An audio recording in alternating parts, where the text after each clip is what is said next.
आज हम लोग पढ़ेंगे टेंस। ठीक है। टेंस उर्दू में बोला था जमाना और हिंदी में बोला था काल। टेंस जो है वो तीन तरीका का होता है, प्रेजेंट टेंस, पास्ट टेंस और फ्यूचर टेंस। कौन कौन सा होता है? प्रेजेंट टेंस, पास्ट टेंस और फ्यूचर टेंस। ठीक है।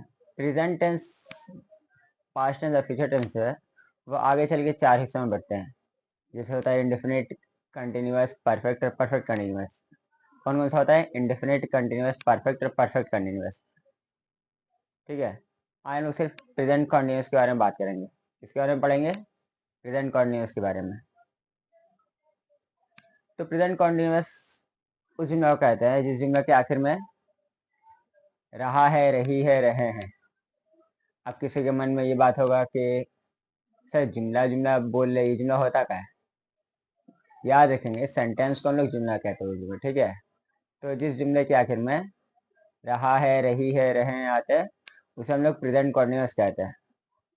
जैसे मेरी माँ रोटी पका रही है, वो बाजार जा रहा है, मेरे अब्बू पैसा कमा रहे हैं, मैं दरख्त पर चढ़ रहा हूँ।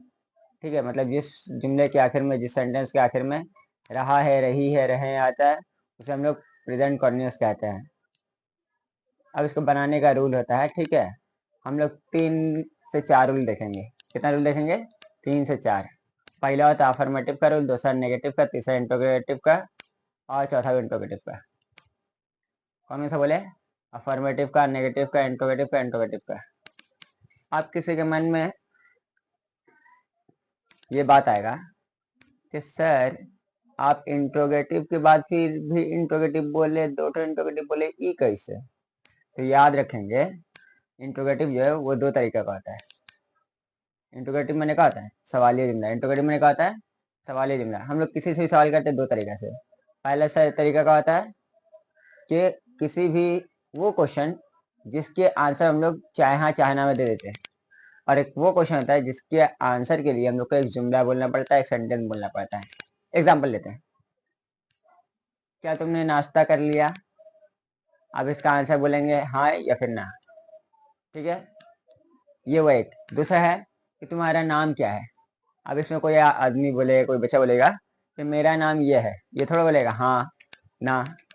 अगर वो हाँ ना बोलता है तो उसका आंसर हम लोग समझ नहीं पाएंगे। तो हमको समझ आया इंट्रोगेटिव दो तरीका होता है, एक हुआ यस नो और दूसरा हुआ डब्ल्यू एच वर्ड। तो ये 4 रूल हम लोग देखेंगे प्रेजेंट कॉन्टिन्यूअस का। पहला क्या है? अफर्मेटिव। इसका रूल क्या होता है? पहले सब्जेक्ट लिखते हैं, फिर इज एम आर का इस्तेमाल करते हैं, फिर वर्ब वन में आईएनजी जिसको क्या बोला जाता है? जेरेंड। वर्ब वन में आईएनजी को जेरेंड, और लास्ट में ऑब्जेक्ट। ठीक है। ये हुआ अफर्मेटिव। सर ये subject, is am are, verb one में आईएनजी, ऑब्जेक्ट, ये सब्जेक्ट होता क्या है? याद रखेंगे। हेलो, इधर इधर, हाँ। सब्जेक्ट होता क्या है?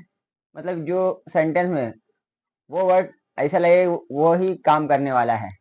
जैसे मेरी माँ रोटी पका रही है, यहाँ पकाने का काम कौन कर रहा है? मेरी माँ। तो मेरी माँ का हो जाएगी सब्जेक्ट। समझे?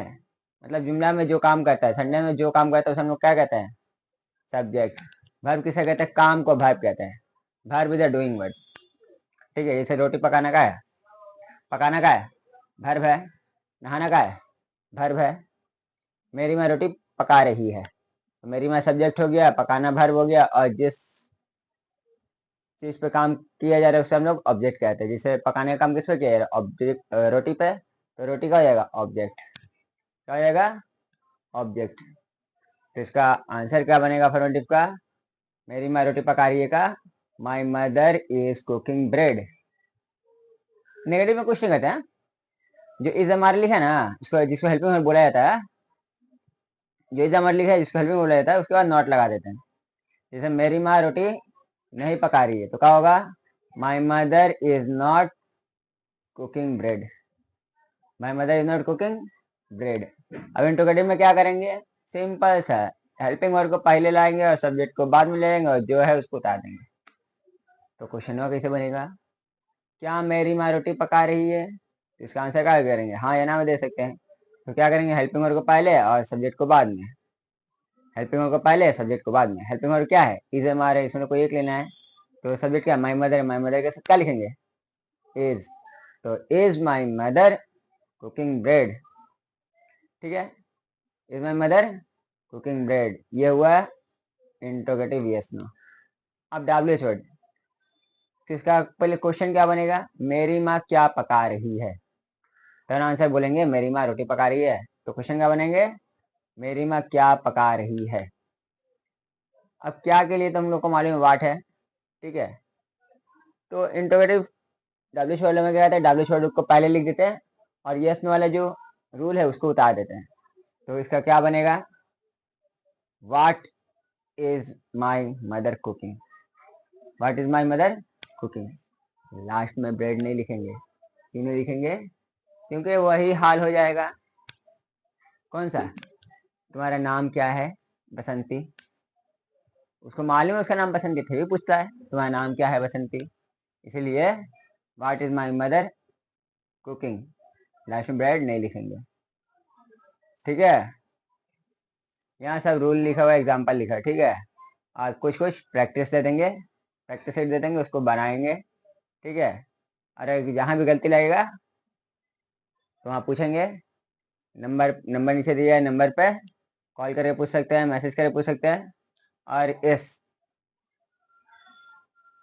का PDF चाहिए तो टेलीग्राम चैनल और व्हाट्सएप ग्रुप में से मिल जाएगा, वहाँ से क्या कर लेंगे, डाउनलोड कर लेंगे, ठीक है। और नीचे तो आपको नजर आ ही रहा है क्या, इस साइड सब्सक्रिप्शन का बटन, उसको दबा दीजिएगा। आज के लिए इतना ही, मिलते हैं अगले वीडियो में, तब तक के लिए धन्यवाद।